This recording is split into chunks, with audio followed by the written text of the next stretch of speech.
ဒီညီကိုတယောက်ဆိုလို့ရှိရင်ကျွန်တော်ရှင်မှာဝင်မှန်းထားတယ်ဈေးကိုရေးရေးတင်းတင်းပြောပါလားဘယ်လောက်ပေါက်တယ်ဆိုတာဟိုတောင်သူတွေလည်းသိအောင်ပေါ့နော်သူကတော့ဒါလေးပဲပြောနေတာကျွန်တော်တို့ဒီကိစ္စမှာကသူ့ကိုလည်းကျွန်တော်တို့အပြစ်မမြင်ဘူးကျွန်တော်တို့ဒီဟာကိုကြတော့အကျယ်တဝင့်ရှင်းပြပေးဖို့လိုရလာတယ်ပေါ့ဗျာ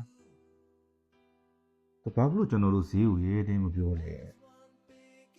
ကျွန်တော်မေးရတယ်ရှိတယ်အကိုကြီးဒီနေ့ပဲစည်းဘယ်တော့ပေါက်တယ်ကျွန်တော်မပြောဘူးနေနှုတ်ဆိတ်နေတယ်ပေါ့ဗျာဘာဖြစ်လို့ကျွန်တော်နှုတ်ဆိတ်နေရလဲဆိုခရမ်းသုံးဘက်မှာရှိနေတဲ့ထွက်နေတဲ့ပဲကျွန်တော်တို့ကကုန်းပဲထွက်နေတာကုန်းပဲဆိုတာကလက်ရှိဒိုင်ဦး quality ထက်အများကြီးနှိမ့်တဲ့ပဲစာမျိုးလို့ထွက်နေတာကျွန်တော်တို့ကအဲ့နှိမ့်တဲ့ဟာတွေကကျွန်တော်တို့ဒီခရမ်းသုံးဘက်ဆိုတာထက်ကိုကျွန်တော်တို့ဒီသုံးဘက်မှာပေါက်နေတဲ့ဈေးနှုန်းတသိန်း1000လောက်ပဲရှိတယ်လွန်ခဲ့တဲ့9ရက်လောက်ကတသိန်း1000လောက်ပဲရှိတယ်ကျွန်တော်တို့ကတသိန်း1000ပဲပေါက်တယ်ဆိုတဲ့ဟာတခုကျွန်တော်တို့က line ပေါ်မှာရေးလို့မရဘူးဆိုတော့ကျွန်တော်တို့ကတောင်သူကြီးပြန်ကြည့်ရတယ်ဘာလို့လဲဟိုဘက်မှာဒိုင်ဦးဘက်မှာထွက်နေတဲ့တောင်သူတွေရောင်းနေရတာတသိန်း1500တသိန်း9000ကိုရောင်းနေရတာအဲ့တော့ခရမ်းသုံးဘက်မှာဖြစ်နေတဲ့ပဲရတော့တသိန်း1000ဖြစ်သွားပါပြီလို့ကျွန်တော်တို့ပြောလိုက်လို့ရှိရင်အနည်းနဲ့များဈေးက2ရက်ကြာတဲ့ဟာတရက်တည်းနဲ့ပြန်ကျသွားမယ်4ရက်နေမှကြာမယ်ပဲက2ရက်နဲ့ကြာသွားမယ်ဒီလိုမျိုးစိုးကျိုးတွေရှိတယ်အဲ့တော့ကျွန်တော်ကဘယ်လိုလဲဆိုကိုဒီဘက်ကတောင်သူတွေကဈေးကွက်ပိတ်တယ်ဆိုမယ်ဒီလိုကုန်းပဲကအရေးအတွက်ကပဲဒိုင်းနေတယောက်မှရတယ်အိတ်200 300ပေါ့နော်တချို့ဆိုလည်းဒီလိုယာဒီအစမှတိတ်ပြီးတော့မဝယ်သေးရရှိတယ်ဒီလိုနှစ်မျိုးကိုဆိုးတာပေါ့နော်ဈေးတန်းအကျနဲ့ဈေးကွက်အလားလားတက်ကျွင်းကြံတယ်ပါညာဆိုတော့ခါတော့တော်တော်ကခါလေးရက်ကြည့်နေကြတာလေးတွေရှိတယ်အဲ့တော့ဒီဘက်မှာတေဦးတူးမှရနိုင်ကြအိတ်ကဟိုရာကနန်းထောင်ကနန်းဆိုတာ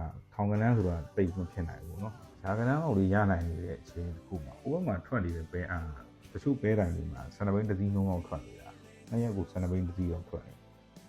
အဲ့ဒီရဲ့ဈေးကွက်တွေကိုတွားပြီးတော့ထိလိုက်တယ်ဘာလို့လဲဆိုတော့ဒီ internet ကလူတယောက်ကနေပြီး share လိုရရင်လိုရတယ်လို့တခြားတောင်သူတယောက်ကိုပူတိစေချင်တာတွေကြောင့်လို့သူတို့ share လိုက်တယ်သူ့ရဲ့ follower များရင်များလို့ပြန့်နှံ့မှုအားလည်းအရင်အဲ့ဒီချိန်မှာမလိုလားအဖက်နဲ့ဈေးကွက်တွေထိလိုက်တယ်အဲ့ဒါကြောင့်မို့ကျွန်တော်တို့ကခရမ်းသုံးဘက်ကနေပြီးတော့ကျွန်တော်တို့ကဒီဈေးနှုန်းတွေမရေးတယ်ရေးလိုက်ပါပြီလေရေးလိုက်ရင်ဒါဥပမာထွက်နေတာတွေကျွန်းစံဘက်မှာထွက်လာတဲ့ပဲစီသူ့ဘက်မှာတွားပြီးတော့တောင်းပြီးခဏလေးနဲ့ဈေးနှိမ်လို့ရအောင်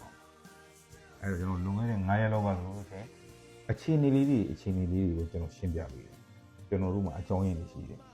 မတိဒီခရမ်းသုံးဘက်ကတောင်းသူတွေမတိသေးခြင်းလို့ပေါ့ကျွန်တော်တို့ပဲတိတယ်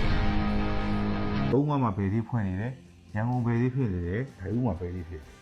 ကျွန်တော်တို့လုံလိုက်လို့ရှိရင်ရလာတဲ့ညမကဘသူ့မှသွားပြီးမျက်နှာမလဲဆိုတဲ့ဟာကျွန်တော်တို့ကတိတယ်ဒါပေမဲ့ဟိုဘက်မှာရှိတဲ့တောင်သူကခရမ်းသုံးဘက်ကကိုလေတို့မဟုတ်ပွဲသားတယောက်ကနေပြီးခရမ်းသုံးဘက်မှာဘယ်သေးဖွင့်နေလဲဆိုတဲ့ဟာကိုသွားတိတယ်အဲ့လိုကဟိုရလက်ကောင်းတာတွေရှိတယ်ရလက်ဆိုးတာတွေအဲ့တော့ကျွန်တော်တို့ကဒီတောင်သူကြီးတွေကိုနားလည်သိချင်တာကတော့ကျွန်တော်တို့က internet ကနေပြီးတော့အများအားလို့တောင်သူတွေကိုဈေးအများဆုံးသိစေခြင်းနဲ့ဒီမျိုးတွေဖြစ်တဲ့အတွက်ကြောင့်မို့ကျွန်တော်တို့ဈေးဒီထိန်ချန်နေပြီးသုံးဖို့နှောင့်နှေးနေပြီဆိုလို့ရှိရင်တော့နားလေသဘောပေါက်စေလိုပါတယ်နော်ဘဝရဲ့အခြေမတူမရှင်းတာရင်ကွယ်တဲ့နာဆက်စရာအလိုကြငိုဆူငိုပြရမယ်ကန်ဆက်စရာရေလန်းခွေရမယ်စညွေးကတမင်းနဲ့လွမ်းကပါရင်ဝီမဲတဲ့ကျူတီနေသူပါ